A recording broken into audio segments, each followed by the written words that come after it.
fitsapana ny Abrahama. Andriamanitra dia nampanantena zanakalahy ny Abrahama ary ny taranany dia ho fitahiana ho an'ny tany rehetra. Saingy efa antitra loatra i Abrahama sy Saraha vadiny ka sarotra ho azy ireo ny hanan-janaka. 20 taona ny lasa ary toy nitoky tamin'Andriamanitra i Abrahama. Efa ho 100 taona izy ary 90 taona Saraha. Tamin'izany fotoana izany no nampatsihivin'Andriamanitra azy ireo fampanantenany. Hanan-janaka Saraha.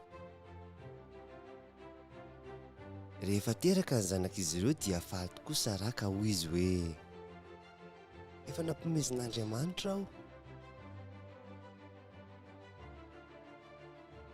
Ary ny anaran'ny zanany dia nataon'i Abrahama sy Saraha hoe Isaka, izay midika hoe fiomehezana.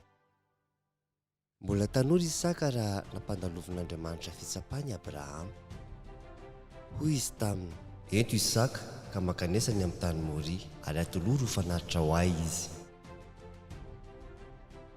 Nanapa-kevitra ny atoky an'Andriamanitra indray Abrahama ary nankatoy izy.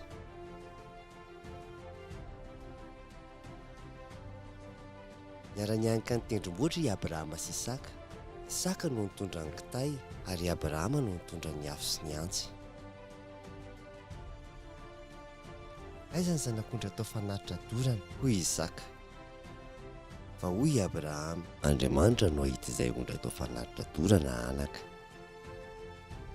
Nanorina ny alitara Abrahama ka nandahatra ny kitay ary namaritra ny Isaka sy nampandry azy teo ambonin'ny alitara feno kitay. Naninitra ny tanany ka nandray ny antsy Abrahama mba hamonono ny zanany. Fa niantso azy ilay anjelin'i Jehovah tany an-danitra ka nanao hoe, Abrahama, aza maninitra ny tananao amin'ny zazalahy ary aza maninona azy kory ianao. Fa hitako izao fa matahotra an'Andriamanitra ianao.